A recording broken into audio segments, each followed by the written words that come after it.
I would first like to welcome you all and thank you for being here today.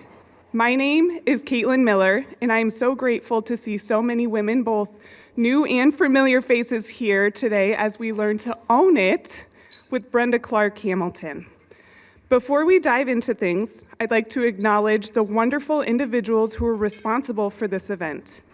So if you had a hand in planning or organizing or executing this luncheon, I ask that you please stand up or wave, whatever you feel comfortable with. A lot of hard work has gone into this wonderful event, and you deserve to be acknowledged for your efforts. So if you could stand or wave, that would be great.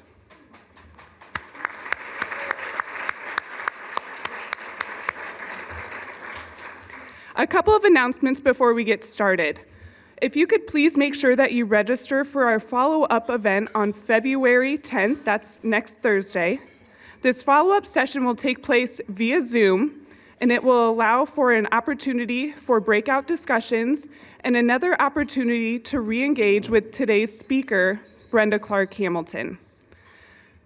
This luncheon will be recorded and shared to our attendees as well as those who could not be here today, and I believe that will become available on Friday, so please check your email and it will also be available in the Have You Heard. The last announcement is related to the colorful bags that were placed on your chair as you walked in. The past 2 years have been hard on all of us. Transitions and changes we never expected, and sometimes we need reminders to do self-checks with ourselves. So in these bags, we've given you affirmation cards as a representation of all the different amazing women that work for our college community. These bags also contain chocolate because chocolate seems to make everything better in the moment. So I would like to thank Maya Lisa Wright for putting these together.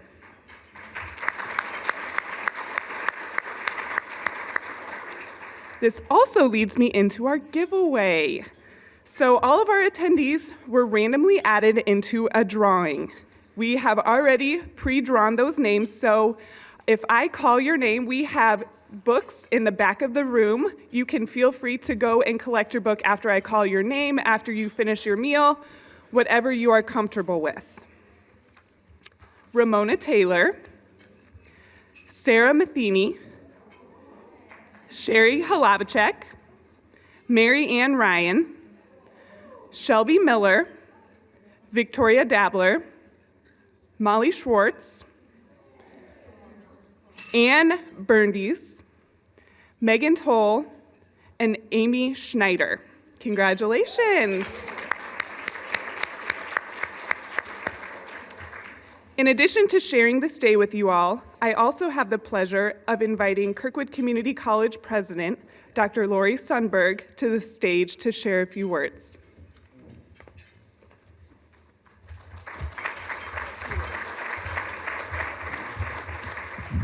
Good afternoon. How are you? Good. Hey, I am so honored to be able to just provide a short welcome to you today for this event. And what great attendance we have. When I walked in, I was like, this is a testament, first to the Kirkwood Women Connect, but it's also a testament to our speaker today, Brenda. So thank you for being here. I know that we've already done this kind of generally, but I asked for the names of all of the women who were responsible for today. So I'm going to read those off to you just so we know who was really responsible. And I hope I have them all. Caitlin Miller, Carla Andorf, Megan Toll, Maya Lisa Wright, Sarah Mangold, Tressa Wandry, Casey Keeling, Lisa Volkin, Stephanie Momaming, and Jody Donaldson. Please join me in thanking all of these women for their efforts in bringing this event to us.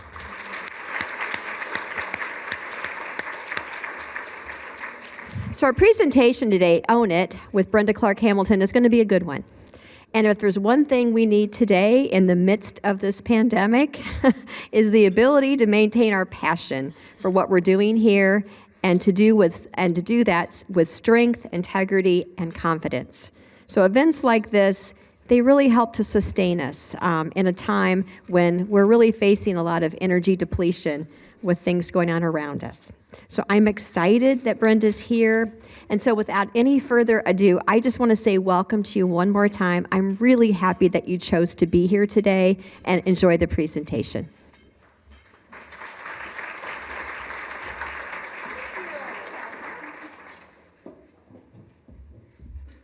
Thank you so much. Thank you, Caitlin, for your very warm and nice welcome. I appreciate that. Thank you, Dr. Sundberg, for making this event a priority on your schedule today. And I'd also like to thank the Kirkwood leadership and the Innovation Fund that supports the Kirkwood Women Connect as a valued effort here at Kirkwood. It means a lot, and I thank you. It is my pleasure to introduce to you our guest today and our keynote speaker, Brenda Clark Hamilton. She comes to us from Algona, Iowa. Anyone from Algona? Well, we'll give her the good Kirkwood welcome. Brenda is known for being practical, knowledgeable, and fun. So Brenda is known for being a dynamic keynote speaker who offers fresh perspective in leadership, communication, team building, change management, and offering one's personal best to life, relationships, and career. She has a plethora of knowledge. Today, Brenda joins us with her powerful message titled Own It, and how to approach every aspect of your life with strength, integrity, and confidence. And I cannot wait for your presentation. I need this pump up, and I think everyone else probably does too, so thank you. I'd also like to encourage you to take notes, write down your thoughts, because we're having a second edition next Thursday, February 10th, by Zoom, and I hope all of you will continue to join us there. Brenda, I welcome you to the stage, and welcome to Kirkwood Women Connect. Thank you so much. Thank you so much. Here, Jody, I'll let you sit down. It's my absolute honor to be here. I have a slight Kirkwood connection. When our children were little, we lived in Cedar Rapids, and I took a few years off to be home with our boys when they were very young, and my night out was teaching Composition 2 at Kirkwood. And it was truly a wonderful night out. But I'm just so honored to be here. I just think it's so fantastic that Kirkwood is providing this type of an opportunity, and you have women stepping up to say, let's help plan this for women. As I look back on my career, I can tell you it's a lot about who you know and who's willing to step up for another woman in a room full of opportunities and mention your name. And so I'm so honored. I encourage you to interact with each other and enjoy this. So let's get rolling. Thanks so much, Jody, and thanks, everybody. I want to start by getting involved right away. Please turn to someone next to you. Find someone intelligent close by. This should not be difficult. And I'd like you to tell that person one thing that you do well in your life. And I want you to brag about you. One thing, could be in work or could be probably at work. What is one thing you do well in your work or in your life? So you're going to have about 60 seconds to brag about yourself to the person next to you. And yes, our fantastic helpers, we'd brag about yourselves.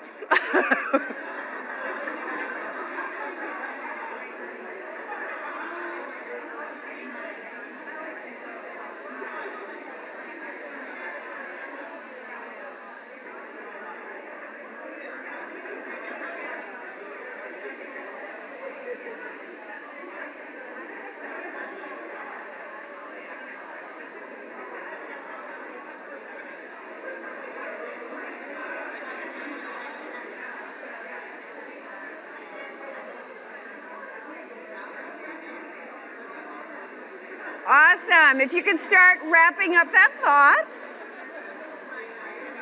Please start wrapping up that thought. I'm glad everybody's willing to brag. Well, the title of my presentation this morning, and again, I forgot to thank specifically Lori Hughes has been phenomenal. We have been communicating back and forth. I met Lori a few years ago when I spoke at a health educators conference. Thank you, Lori. You've been delightful. The title of my presentation is Own It. Approach every aspect of your life with strength, integrity, and courage. And when I think of the phrase own it, I think it's often when we're not sure we can accomplish something or we feel, oh, I'd be too embarrassed to do that. And people say to us, just own it. And when I think of women who own it in our daily lives, I think of things like this. It means to be authentic to who you are. You know, to be comfortable in your own skin. while continually seeking to grow and become a better person. To be the type of person who, when you decide to do something meaningful, you go all in with it. It means to be willing to forgive yourself, knowing you'll never achieve perfection. It means to live your life with passion, kindness, and courage. And finally, it means to strive to offer your personal and professional best every day. I ran across this quote from Hyman and Lieberman that I thought was so appropriate. It said, "The other day over lunch, our conversation turned to the importance of the idiom, own it. We realized that owning it, honoring ourselves, and acknowledging our unique tendencies, talents, skills, desires, fears, and neuroses succinctly sums up how we can all go about living in a way that is full and filled with integrity in all facets of our life." So in our time here, I'll be talking about 4 ways to own it, based on some quite current research, certainly in the last 10 years, that has come out on how to own it, how to be at your best. So first we'll talk about being great at replenishing your energy, and that's the acronym GREAT. Go from immerse to distance. View stress as a healthy part of a vibrant, meaningful life. And finally, making others feel valued, respected, and encouraged. So let's get rolling. The first thing I want to talk about is being GREAT at replenishing your energy. There was an interesting study that was done several years ago by Case Western University, and it has been replicated many times. And the study was kind of cruel. They took people, 2 groups of people that were subject participants for the research study. They put them in a room that clearly smelled of freshly baked chocolate chip cookies. We know that smell. And they went in there, and the research participants, or the research directors of it, the ones researching, said, you know what, half of you may enjoy. We have freshly baked chocolate chip cookies on a display, along with the other wonderful types of chocolate things. Enjoy. Have as much as you want. They're right out of the oven. Those cookies are gooey. Just enjoy yourselves. And to the other group, they said, you will notice alongside the chocolate display, we have a bowl of radishes. You may only partake in the radishes. You may not touch or taste the chocolate chip cookies. And we encourage you, whether you like them or not, to force yourself to eat 1 or 2 radishes. So this was actually a university experiment. Here's what they said. In the first part of the trial, Baumeister kept the 67 study participants in a room that smelled of freshly baked chocolate cookies, and then teased them further by showing them the actual treats alongside other chocolate-favored confections. While some did get to indulge their sweet tooth, the subjects in the experimental condition, whose resolves were being tested, were asked to eat radishes instead. And they weren't happy about it. As the scientists noticed in their Journal of Personality and Social Psychology paper 2 years later, many of the radish eaters, quote, exhibited clear interest in the chocolates, to the point of looking longingly at the chocolate display, and in a few cases, even picking up the cookies to sniff them. Now, after they had undergone this little experiment with the chocolate, they put them in a different room, and they said, well, now we would like each one of you to do this little test. And many of you have done this type of test. They gave you a drawing that you had to replicate the drawing without lifting your pen, and you may not cross over any of the lines you've drawn before. Kind of annoying, and they wanted to make it particularly annoying, so the researchers made it impossible to solve. None of the research participants figured it out. But they said to them, basically, you may spend as much time as you want now working on this puzzle. You have up to 30 minutes. You may quit at any time. And what the actual research, I think I'll explain this first. What the actual researchers wanted to know, they had a theory about how much energy or willpower we have each day for self-discipline. In other words, self-discipline meaning every one of you at work, you filter your words throughout the day. That's why you didn't walk in here and scream at someone, hand me the dang dressing. We all filter our thoughts. We have a certain amount of self-discipline when you're working with students, when you're working with colleagues, to be polite, to be considerate, self-controlled, that you don't, grab all the cheesecakes and bring them over to yourself. Well, a certain amount of energy. And their theory was, could it be that as humans we have a certain amount of, like a bucket here, of self-control or self-discipline? And if these people who ate the radishes spent quite a bit of their self-control in only eating radishes and not getting those chocolates, would it mean that they would have less energy in their bucket to work on these puzzles? Would they quit more quickly because they were depleted? So that was the point of their study. So here's what it says. The next part of the experiment, which would show if the willpower used to not eat the cookies affected the participants' performances, was a geometric drawing puzzle that happened to be unsolvable. The participants were given 30 minutes to solve the puzzle. So they wanted to know who gave up the fastest. Was it the control group who had no exposure to cookies or radishes? Was it the chocolate chip cookies eaters who had been able to indulge themselves? Or was it those radish eaters who were pretty depleted with their self-control and were like, I'm not spending much time working on this stupid puzzle? Well, here's what they found. The control group spent an average of 20 minutes working on the puzzle before they quit. Chocolate chip cookies eaters, 19 minutes. You want to take a guess on how many minutes the radish eaters spent? We have a guess of 2. 8 minutes. I am done. It has been replicated many times, but one of my favorites is from Monmouth University, and I think it's just, you'll see why it's funny in a minute. They did the same experiment where they brought them into the room. Some could have chocolate chip cookies, some only got radishes. But this time, every participant in the study was in a committed romantic relationship. Now, for the first group, the test of their willpower was how long they would spend working on this puzzle. These people were in committed romantic relationships. What do you suppose was the test of their willpower? They were actually, they had to interact with an attractive stranger to help out a local dating service. So what the attractive stranger was told, when you're interacting with them, we want you to ask each participant 2 questions. Do you have a number I could text you at? You definitely seem like the type of person I would like to get to know. And do you think you'd want to meet up for a coffee date anytime soon? And of course, what they wanted to know, who would be more likely to give out their phone number? The chocolate chip cookie eaters who had had their fill, or in their theory, it would be the radish eaters because they had already used a lot of their self-control, and they'd be like, here's my number, sir. Here's what they found. The results of the study revealed that participants depleted from eating radishes were 3 times more likely to give out their phone number or apply for accept a coffee date. This is why I've been married for 31 years. This is why I feed my husband chocolate chip cookies every night, will till the end of time. Well, what is the point of this for all of you? I want you to all be aware of your depletion of energy from being in discipline mode all day, using self-control in interacting with each other, filtering your words, working with students and being patient despite the fact they may not be understanding what you're saying, working with a difficult coworker, being self-disciplined with your children at home, and how much throughout each day that is depleted energy for you.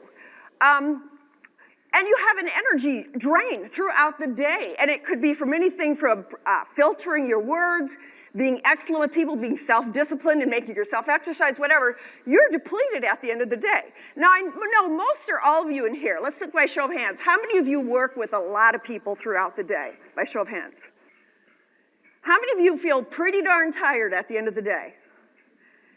That is what we're talking about. Now, what's my point for all of you women?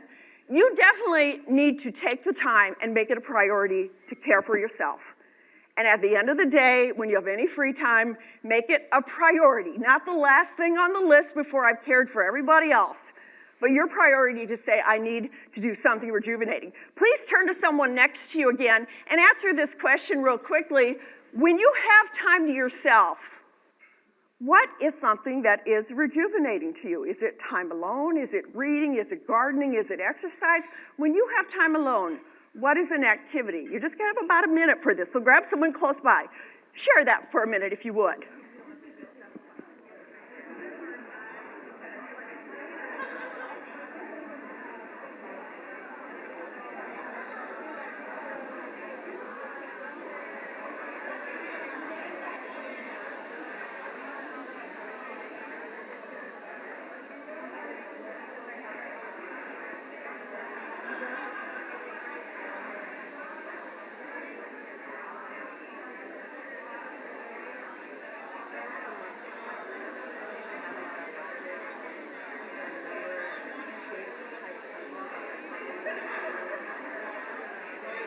Awesome. If you can please wrap that up. I'd love to hear from a few of you. Please raise your hand if you'd be willing to share one of your activities that's rejuvenating. Please raise your hand if you'd be willing to share with the group something that rejuvenates you. How about over Sarah, my new friend? What is one thing that rejuvenates you? Well, I was sharing that I have 4 children at home, so that's really difficult to find time to do that sometimes. But I like to get up before everybody else and have a cup of coffee and just look out the window and have quiet time. With 4 children at home, get up early, have a cup of coffee, just quiet by yourself. Awesome. Who else? Would you share one? Yeah, I mean, my life has shifted with kids being gone. Kids being gone. But, yeah, I mean, if given the opportunity, I want to go hang out with friends. Be with friends. Regularly, just go home and chill out. Read a book. Watch Go home. mindless TV. Mindless TV, read a book, something that just kind of gradually refills that bucket. Well, I want you to keep that in mind. Another thing to help replenish your energy, this is some research that's come out in the last 10 years, certainly. Minimize the number of decisions you make in the day. In other words, if there's a decision that isn't that important, don't make it. For example, many of you will recognize that's actually Steve Jobs in the background. He and Mark Zuckerberg, for years and years and years, wore the same outfit. They wear the same outfit every day. And when they interviewed them and said, why do you wear the same outfit every day? They basically said, I'm in charge of the livelihoods of 100,000 employees. I make decisions all day. The last thing I need to do is waste my decision-making energy on deciding what I'm wearing that day. So they wear the same thing every day. I was thinking for myself, when I work from home, I do have the same 15 pair of yoga pants, and I just do that. Another thing, at lunch, I don't care that much about what I eat for lunch when I'm working at home. I usually I don't want to take a lot of time. I don't care what it is because we eat our bigger meal at night. So I just keep a bunch of frozen entrees, and I just open the drawer, grab one, and do it. How many of you have a routine about what you do each evening? Say you have children home. That also aligns very closely with this, that we do baths at this time, we do homework at this time. The research would say that's very good. So every night you don't have to sit and think, what should we do next? So they say, really, do the same things in the same order every day. Eliminate unimportant decisions that you don't care about and save your energy for the important ones. And the last one on this particular point that I want to make, and this is the longest of the 4 points I'll make, is to be GREAT at replenishing your energy. This is a little acronym. I created several research-based strategies that have been proven to increase your energy, your mood, your mental wellness, all of that. The first one is gratitude, and I'm guessing many of you have heard about gratitude, the importance of saying in your head each day 3 specific things you're thankful for that day. Or even better, jotting it down. Does anyone here keep a gratitude journal every day? There's a lot of people that do that. What that does, the research shows, is it trains you to notice more and more good things in your life, which is beneficial to our health, our energy level, our mood, or all of that. And you make it different every day. I mean, it's literally, you look in this room and you go, I am thankful for this lovely table setting we have. I am thankful for the fact we're being served today. I'm thankful for the fact that we're with other women have been given this opportunity. And you do that every day, and it just develops gratitude and joy in your heart. The second one is random acts of kindness. There's a lot of research that shows something little you do for someone else can be very powerful. One of my best friends, Julie Whitert, lost her son to suicide in April, 40-year-old son. It was absolutely horrific. And I went down for the funeral in Humboldt, Iowa, which isn't far from us, and was down there all day with her and with the family and just bawling my head off like everybody. It was just a horrific day. There was nothing good about it. And I stopped at the Humboldt Casey's store just to grab a bottled water to take home. It was warm that day. And there was a young man behind me, and he was kind of a construction type. You could tell he had the high vis on. He had chicken strips and just mounds of stuff that a bachelor guy would get had. And I said to the clerk, I said, I'm going to pay for his. And he said, no, ma'am, you're not going to do that. And I said, no, I really want to. Please let me. And I did. And I did. There was something about taking the horrors of that day and saying, at least I can do something for someone else to make their day better. Random acts of kindness is very powerful as a mood booster. The third one is empower your created identity. This is something I started about 6 years ago, and I've shared with many people who say they love it. They find it to be very powerful. You just take something like a sticky note, and you jot down 5 words or phrases that you want to live out every day, that describe who you want to be every day from this day forward.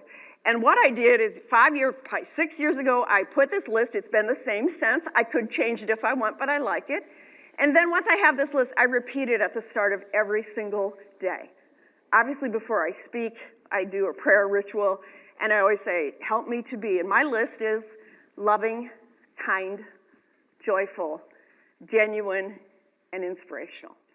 And I've had so many people who have done this, create this list, say, wow, does that make a difference? Because when you go into your day with that intention, and you start, like if I start getting nasty and gossipy and stuff, I just stop myself and say, that is not who you want to be. This is who you want to be. So that's another one. The final two, an awe walk. This is research that came out in 2020. And the gist is we all know walking is great. Walking outside, even better. The awe walk they found is they encourage the research participants to walk outside, take a walk, but rather than focusing on your internal worries and problems and what's going on in my life, focus on the outside and notice with awe the little things. Like, wow, that really is something, that the snow is falling in that way. And there really is, despite the cold, quite a beauty in this.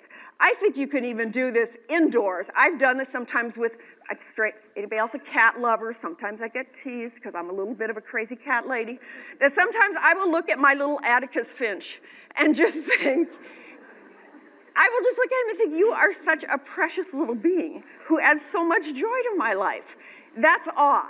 It's that state of just acknowledging for a moment, wow, that is something. So I encourage you, especially to go to walk and just notice all those things. And the last one is to treat yourself. In other words, I think especially as women, we need to have times when we just say, you know what? I did dang good today. I deserve a favorite latte or smoothie or something just because. So BGREAT. All right, let's go to number 2. Go from immerse to distance. This time I'm going to ask you to pair up with someone right now, and if there's an odd number at your table, one of you is going to be the talker, one will be the listener. If you happen to have an odd number at your table, you could have one person talk and 2 people listen. So if you would right now decide, just for the 2 of you, who will talk, who will listen, and then wait for further instructions from me. Okay, so just decide right now.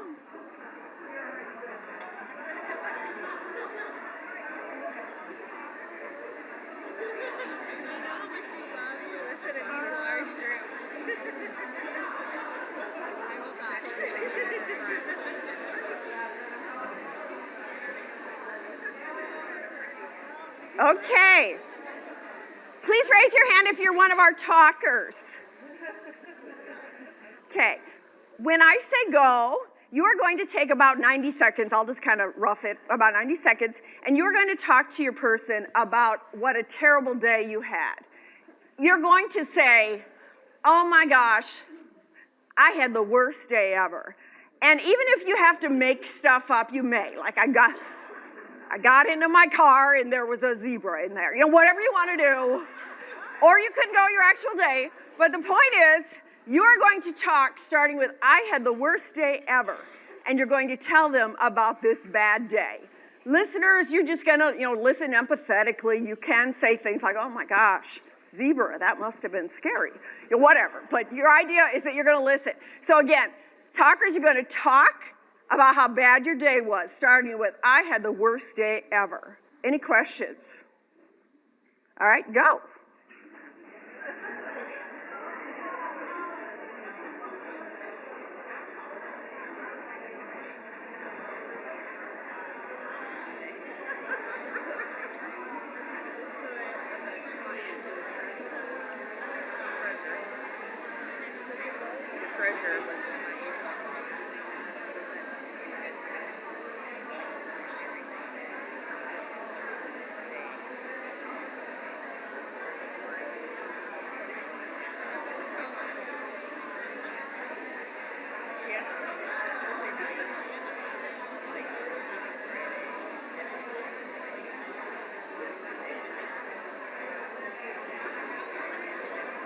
All righty, if you would please wrap that up. Please wrap that up.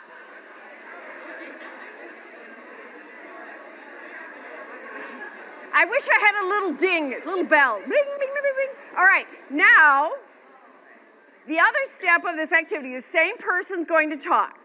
Same person will talk and the others will listen.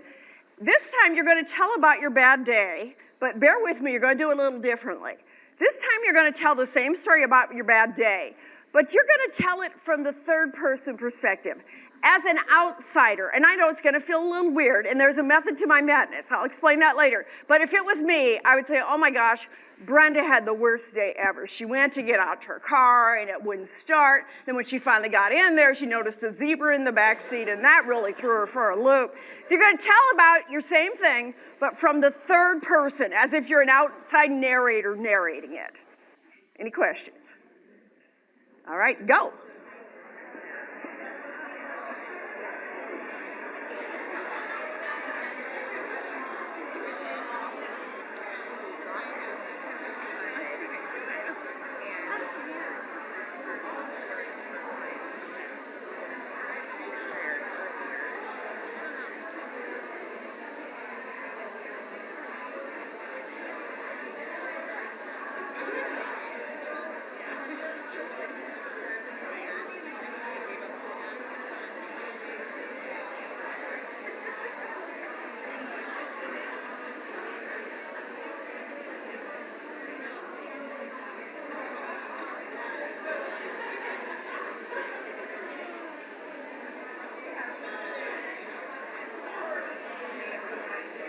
All righty, if you please wrap that one up. If you'd please wrap that one up. Now, having you do that activity was based on a book. I'm curious by show of hands, how many of you read the book Chatter, which came out the end of 2021? It was originally on the bestsellers list on Amazon, and then it went off of it. And I understand, I think my theory is it's a very well-researched book, and it's pretty heavy. And so, like Barnes & Noble and on Amazon, they're like, the editors are like, dang, that is an amazing, powerful book. And the average public is going, dang, that's a dry read. So, but in it, Ethan Kross has some very powerful, convincing research that he has conducted over recent years that we can reduce a lot of the impact of stress on our lives if rather than going to, I did this happened, all about me, I, if we can in our minds think of it from a third person perspective, that it has powerful benefits. And again, I know you're going, so I'm supposed to think in my mind, Brenda is speaking in front of the group. Brenda is blah, blah, blah. Yes. Now, the first time I told, our three sons are in college, are past college and one's in grad school. And when I told them this, my son Alex said, that is the dumbest thing I've ever heard in my life. I said, bear with me, Alex, read the book. All right, so what he said, let me just back up the truck here. Kross says that we each have a very chatty voice within us, kind of a verbal stream of thought that we're not aware of throughout the day. He says the average person has 4,000 words per minute swirling in our mind in the course of the day. He says if you put this in perspective, the average State of the Union address, which is about an hour, contains 6,000 words. He says basically our inner voice spits out a State of the Union address every 60 seconds. And he said the problem with that is, especially when we're stressed out, it's like a ping pong ball of thoughts about our life, of where I screwed up, this is going to happen, it's going to be a disaster, I'm going to go broke, I should have said this, and it's just like all day, blah, blah, blah, blah. And his theory is, what if we could control that a little bit? What if we could reduce the impact of that a little bit? So he's identified there's two ways of thinking in your mind when you're thinking out loud. Because if you start saying this stuff out loud, people will have thought you lost your mind. But in your head, he's saying, if you immerse in your thoughts and view it always from a first person's perspective, I was so mad, I was so PO'd at him, I was so frustrated, he said that just makes the situation worse. It heightens distressing feelings. They've actually done studies on Facebook where they counted in profiles, or people's posts, how many I's they had, I this, I that, and it was correlated with increased levels of stress, anxiety, and depression believe it or not. So he says immersing yourself in that I is very negative. He says distancing, and he has tons of research to back this up, viewing that distressing event as an outsider, as a narrator telling what happened is much better. It tends to reduce distressing feelings. Let me give you a couple of research examples, and he has many. For group one, they took 2 groups of people and said, I want you to replay an upsetting memory from your past. And I want you to replay it in your mind from a first person's perspective. What happened to you starting with I? I was a young child, and this I. And group 2, they said replay your upsetting memory from a fly-on-the-wall perspective, from a narrator, an outsider viewing what happened. When Chris was a child, he was doing this, blah, blah, blah. Their results found, and I'm going to quote directly from him here, the immersers, the people who viewed the event from a first-person perspective, got trapped in their emotions and the verbal flood they released. They used words like hurt, victimized, stepped on, humiliated, abandoned, betrayed, unappreciated, and it just led to a more negative feeling. The distancers, and again, this is a quote from Cross, the distancers went broad, which led them to feel better. Quote, I was able to see the argument more clearly, wrote one person. Quote, I initially empathized better with myself, then I began to understand how my friend felt. It may have been irrational, but I understand his motivation now. Their thinking was clearer and more complex. They were able to emerge from the experience with a constructive story by viewing it from an outsider's point of view. Some of the research he shares that to me was very powerful, they found it worked very well with people suffering from depression and anxious parents whose children were undergoing cancer treatments that were very, very stressed out. When they could teach them to tell it from the story of a third person about what you're going through, it able to help them, it didn't remove all their fears and everything, but it gave them just a broader perspective and was able to reduce some of that stress. They found it also shortened the duration of people's bad moods. It helped married couples work through their disagreements better because it forced them to look outside their own limited perspective. And they found, for those of you, obviously some of you teach, all of you work with students in some capacity, they found that getting 9th graders to focus on the big picture reasons for doing schoolwork led them to earn higher GPAs and stay more focused on boring but important tasks. One more, and then I'll wrap this piece up. Research participants in one particular study were given 5 minutes to prepare a speech on why they were qualified to land their dream job. The first group was told, think about your anxiety using the first person. Second group was told, think about your anxiety about giving this speech from a third person perspective, you, he, she, or second person perspective, or using your name. Participants who used the distant self-talk, that third person, reported that they experienced less shame and embarrassment after giving their speech compared with participants who used immersed self-talk. In their descriptions of their mental experiences, instead of highlighting their nervousness and the difficulty of the task, they said that their inner voices focused on the fact that nothing of real consequence was at stake. And remarkably, as they coded the videos, dug deeper into the data, it wasn't just the participants' emotional responses that differed. This blew me away. Judges who watched videos of participant speeches indicated that people in the distant self-talk group actually performed better on the task as well. So again, to kind of wrap up this thought, you immersed, I'm so mad, I'm enraged, I'm livid, blah, blah, blah, where most of us normally go. Research says in the next week before we meet on February 10th, try when you're going into I was this to say, Brenda is upset and angry. She is sobbing. She didn't think she could get through it. You get the idea. Brenda still gets emotional when she thinks about it. I mean, I could just get very dramatic about that, but you get the idea. The benefits of distant self-talk, they found you make better first impressions. They have research on all of this. It improves your performance on problem-solving tasks, facilitates wise, rational thinking, and it may even improve your health. This one kind of blew my mind. The first bulleted point in here. Brain activity associated with negative emotions was decreased when the person switched from I talk to distancing in 1 second. Within 1 second, and I have been practicing the last few months, I believe it's true. I was skeptical. I believe it's true. My mom had unexpected heart surgery last week, and it was scary, really scary. I've been staying with her this whole week, and I had 3 speaking events, and I said to my siblings, I can stay with Mom and Dad around the clock all day except Thursday. because I want to be with that Kirkwood group. The other two we can postpone. But anyway, when I started going, oh no, this is happening, and I'm so scared, and I'm so fearful for her, and blah, blah, blah, and she is recovering great. But just to switch that in one moment and say Brenda is worried about her mom's well-being.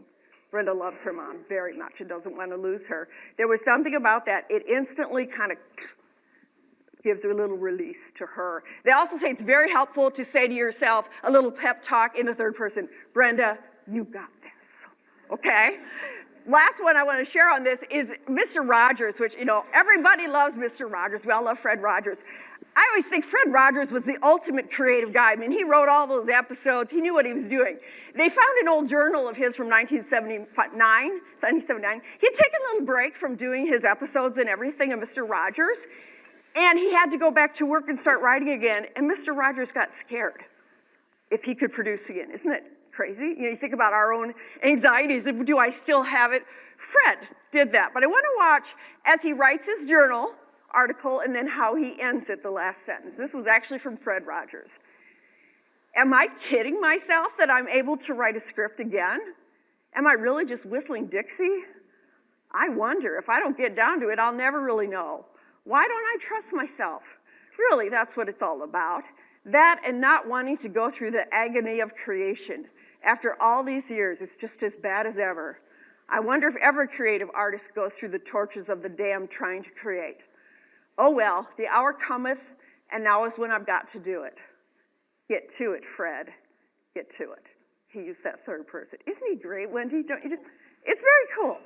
All right, the third person is to view stress as a meaningful part natural part of a meaningful life. I'm going to ask you a few questions here. And then again, back to just one person. You're going to get like 15 seconds to quickly answer this, to both of you to answer this. Okay, I've got a few questions on stress. Number one, you will discuss with your person for 15 seconds. Which of the following would cause you the most stress? Giving a speech in front of 100 people, singing at a friend's wedding, or participating in a group skydive. Go. You have like 15 seconds to share with someone.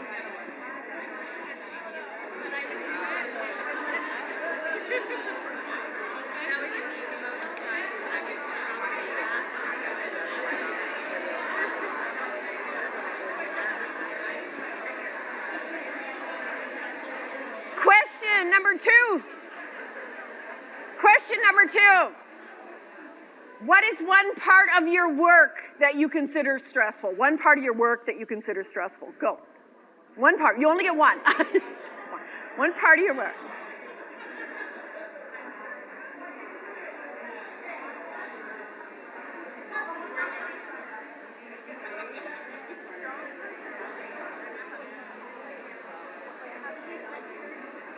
Okay, stop.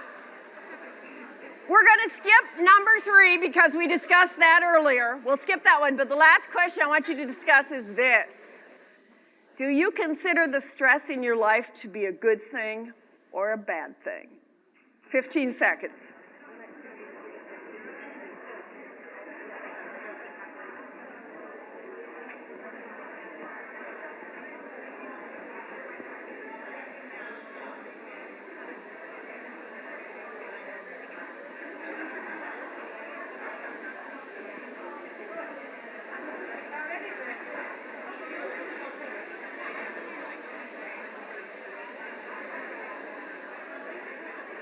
All righty, if you could please wrap that up.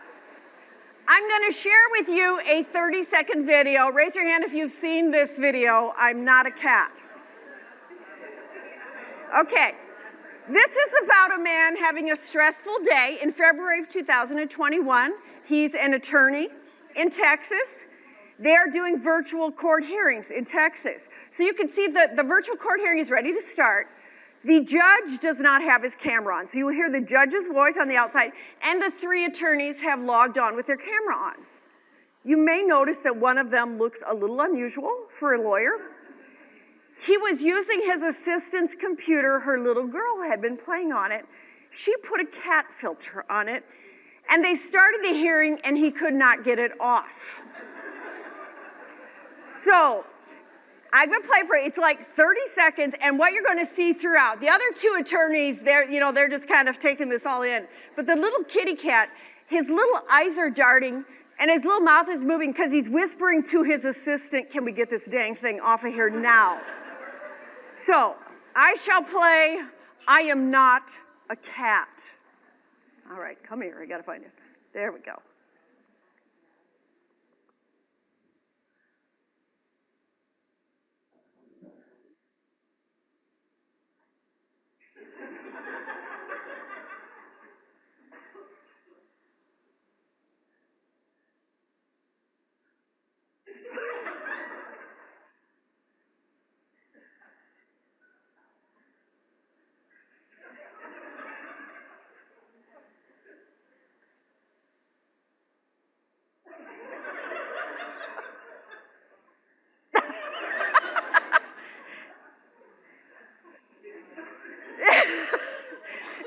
That is my favorite part at the end when he says, Judge, I'm ready to go forward. I'm not a cat. And the judge says, I can see that. Question for you. If this was real, I mean, it went viral. If this happened to you, you're a professional attorney, and this happened to you and it went viral, how many of you would be horrified by this? Who would say, I'd be amused by this? Who would say, I wouldn't be not happy, but I know there's worse things in the world. And that's kind of where he was. They interviewed him on the news, and he said at first he was horrified. And then he finally thought, you know what, I might as well laugh with everybody else. We all need a good laugh in this COVID, and I just provided it. Meow. All right. Anyway, what I wanted to make the point with this is that have you think about how do you view stressful events in your life? There is some current research done, again, the last 5 years especially, on could it affect us how we view stress, as if we view stress as a good thing or a bad thing. There are people known as catastrophizers or magnifiers, and I'm sure you know some of them in your life. They're out there. These are the people who make everything out to be horrific. They say things like, oh my God, it was the worst thing ever. It was a total disaster. It was the worst day ever. Everyone was staring at me. Oh my God, I literally died last night, which I don't think you did, because literally means it happened. These people, those two mindsets, by the way, have been associated scientifically with increased levels of anxiety and depression. So what they did is researchers from Yale, especially, I guess it was in 2013, they wanted to know if how you view stress could impact your performance in life. And they identified two mindsets people have. The first is stress is debilitating. You can kind of think, where do I lie on this? People who view stress as debilitating view things like this. Stress is negative. It should be avoided at all costs. Experiencing stress negatively impacts my health and energy level. Experiencing stress messes with my performance and productivity. The stress is enhancing mindset. People have more of that. Feel this.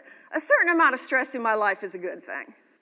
The stress I feel before a performance can actually be used to my benefit.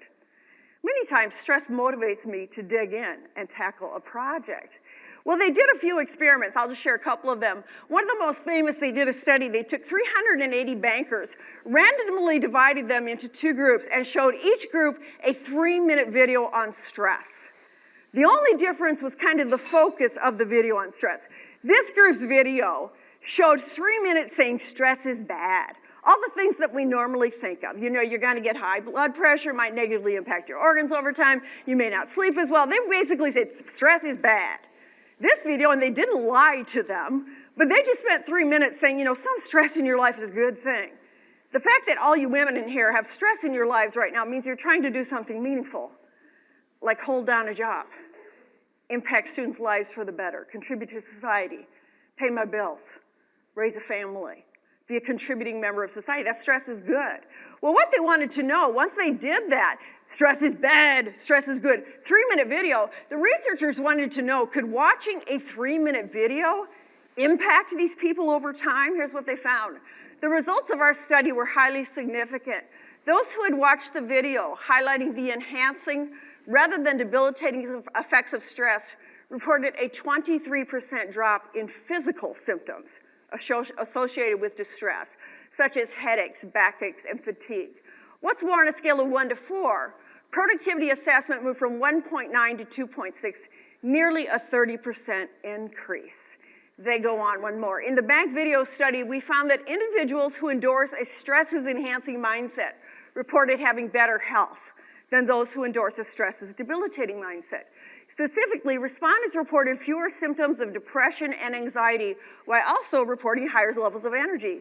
Both workplace performance and overall satisfaction with life were positively correlated with an enhancing stress mindset. So when we look at, we're getting back together next week virtually, some of these tools, what might be ones that I want to, maybe one that I want to focus on? Is it getting that distance perspective? Is it viewing the stress in my life as more of a healthy, meaningful thing? One other study they did, and this one kind of amused me, it was from Yale. They took college students and they really wanted to mess with them. I mean, you want to make people nervous. They have them do public speaking, but this one was even worse. They said to the students, I think I'm going to pick on you, ma'am. What's your name here in the lovely? Lauren, you seem like the type that I can pick on without having you. They said, Lauren, to all the students, you're going to have to come up here and give a speech. So Lauren, you have to come here and give a speech. And then we're all going to rate you according to your level of charisma, how charismatic and charming you are, or how not charming you are. How many of you like this idea to do this? No, not a good idea. So it's really a stressful activity. They said not only that, but after you give your speech, we're going to send these over to the College of Management, and those professors are going to rate you according to how charming or not charming you are. So they really made it stressful. But what they did, they also monitored, did they have a stresses-enhancing mindset or a stresses-debilitating mindset? And for those of you who are in the nursing area, might find it interesting, they also monitored their cortisol levels. They wondered, could thinking about stresses enhancing or stresses debilitating actually affect people's cortisol level? And I'm no doctor, but from my reading about cortisol, you kind of want to have an optimal level of performance. If you have too much cortisol, you're freaking out and having a panic attack. You have too little, you might be a little too laid back to do peak performance. You kind of want to have it right there, right at that juicy sweet spot. So they monitored all of this, and here's what they reported. The students' mindsets did affect their cortisol level, with the stresses-enhancing mindset having significant advantages.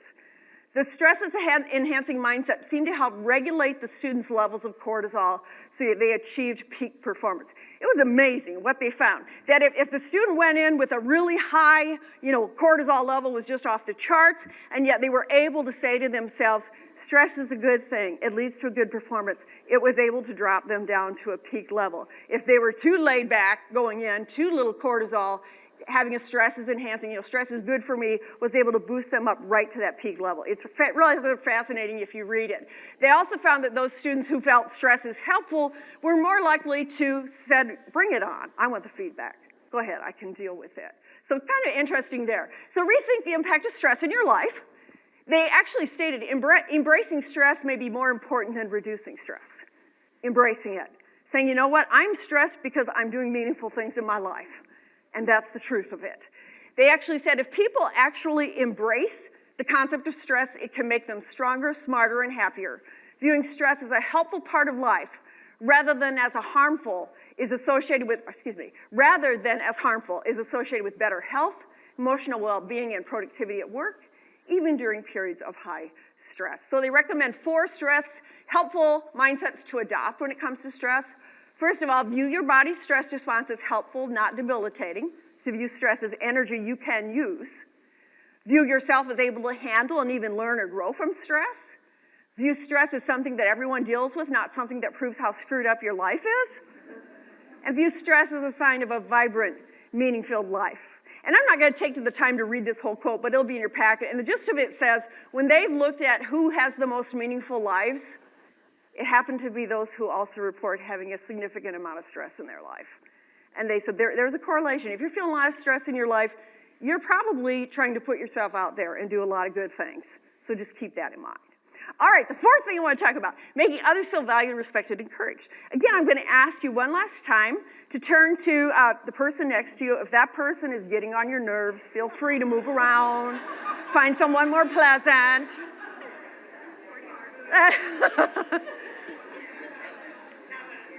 Now, this is a tough question, but I want you to answer this. Has anyone, replay your day and say, has anyone today, throughout your entire day, either here or in your office or at the gas station or at home, has anyone today done anything to make you feel valued, respected, or encouraged? Anyone? From the gas station to wherever you've been today, has anyone made you feel valued, respected, encouraged? And if so, who was that? You have about a minute to discuss this. Who was?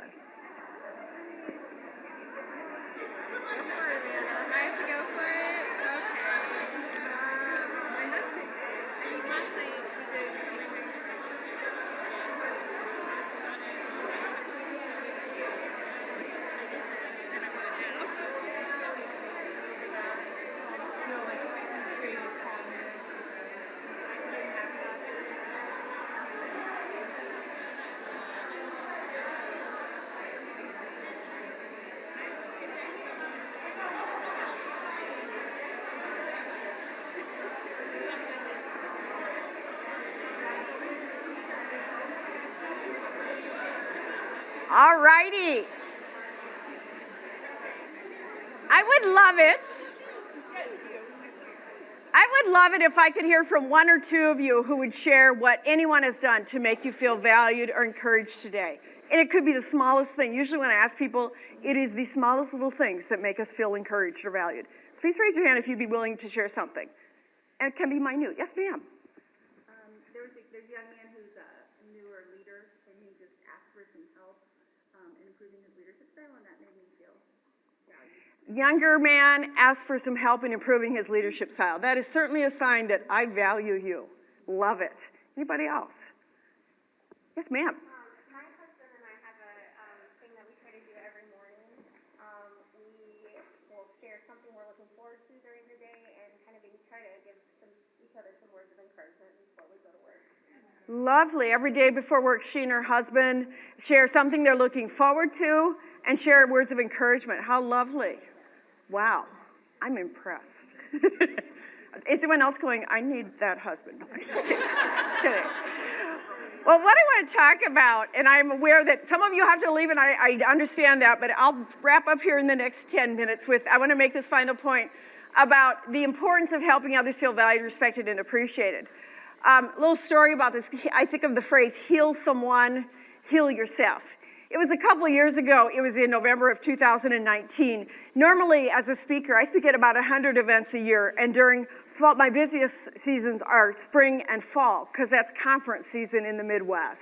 And so during those times, I mean, I go from one event to the other, and lots of times there's a drive in between. You know, we don't all congregate in Des Moines. I might be in Lincoln one day, and I might be in Omaha the next, and Minneapolis.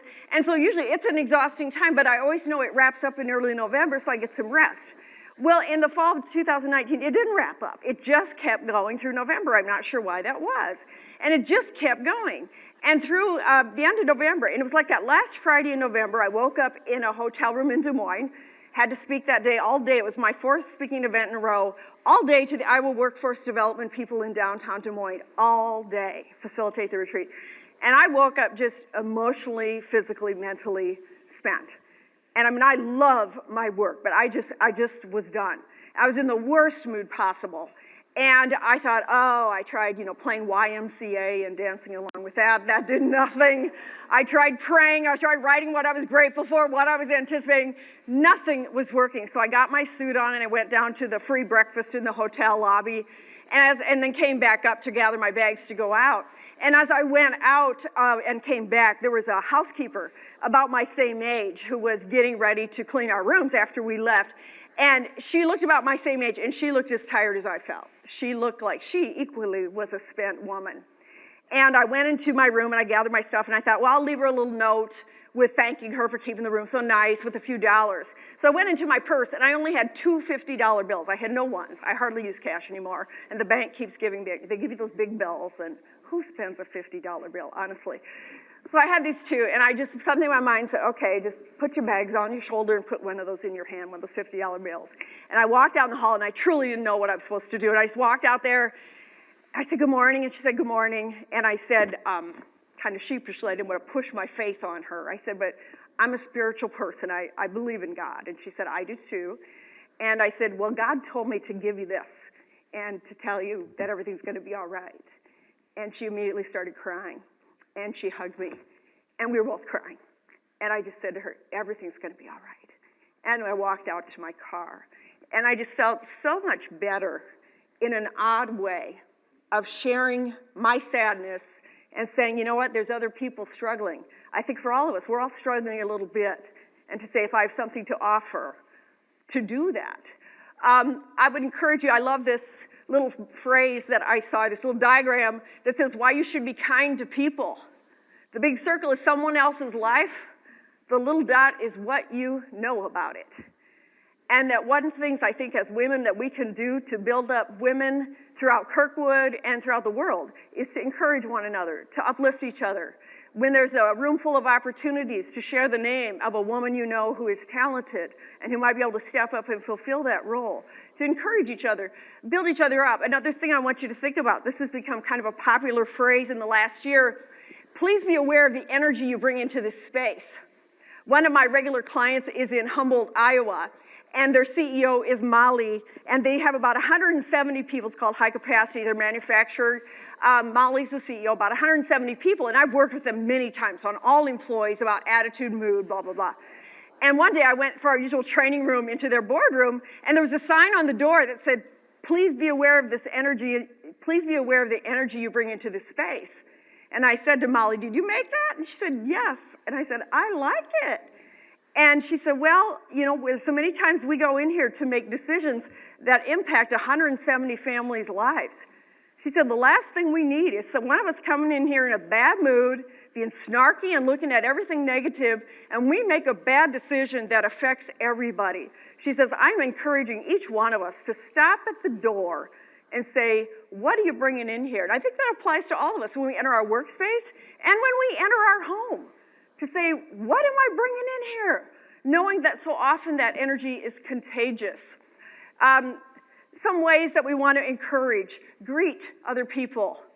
One study was done of emails of 2 organizations, one that had just fantastic culture and everybody loved working there, and one that had kind of a nasty culture. And when they looked at, one of the things that many they looked at was their emails. There was a pattern in the snarky, nasty culture of just the meeting is on Friday. That was it, abrupt. And in the meeting with a great culture saying, hi guys, I'm really looking forward to seeing you on Friday. Hope your week is going well. See you then. That little greeting, that little warmth was a pattern of a culture that was very positive. Of course, compliment, disclose, encourage, listen. I'll just give you a little tidbit on this. This is a little tidbit on speed dating I've been married 31 years, so I don't do a lot of speed dating these days. But a study found that if you're in a speed dating situation, if you ask more follow-up questions of the person, like if they say, oh, I just returned from vacation, and you say, where did you go? They found you're much more likely to be asked for a second date. They found that people who do that simple act of asking a follow-up question are viewed as significantly more likable in life. So I don't know who needed that speed dating tidbit, but it's out there. You got it. I'll wrap up with this, then we'll start wrapping up here. I just wanted to share this poem on empathy I just think it's so beautiful. Empathy is, let me hold the door for you. I may have never walked in your shoes, but I can see your soles are worn. Your strength is torn under the weight of a story I have never lived before. Let me hold the door for you. After all you walked through, it is the least that I can do. Just beautiful. All right, we're going to wrap up. I want you to all think of what is one point you'll remember from this session. Who'd be willing to say one point you'll remember or consider trying this next week? Yes, ma'am. Third person self-talk. I see a lot of nods. Is there another one that you want to try? Maybe think about how you view stress. Trying to feed your loved ones more brownies. You get the idea. The 5 words, created identity. Today I want to be. And repeat that sucker enough to the point you've got to memorize and you don't need to even look at it anymore. Awesome. Why don't you wrap up with a couple things? First of all, I need to give 2 mugs full of goodies away. These are the collectible Brenda Clark Hamilton mugs, not available in stores. If you would please look at the back of your packet.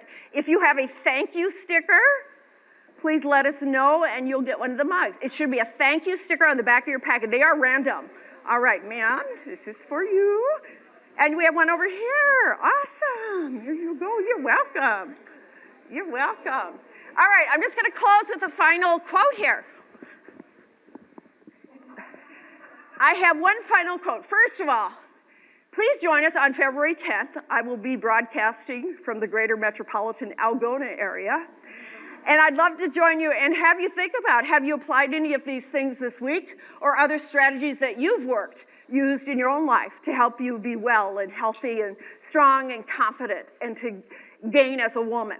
The other thing I would like to say, thank you for your great attention, and a final closing wisdom. We're all writing the chapter of our 2022 in our lives right now. You're in the process right now writing what 2022 is going to be. So I'd like to close with this little thought about that. I hope that in this year to come you make mistakes. Because if you are making mistakes, then you are making new things, trying new things, learning, living, pushing yourself, changing your world. You're doing things you've never done before. And more importantly, you're doing something. So that's my wish for you and for all of us, and my wish for myself. Make new mistakes. Don't freeze, don't stop, don't worry that it isn't good enough or it isn't perfect. Whatever it is, art or love or work or family or life. Whatever it is you're scared of doing, do it. Make your mistakes next year and forever. So thank you so much. It's been my honor to be here with all of you. So thank you so much.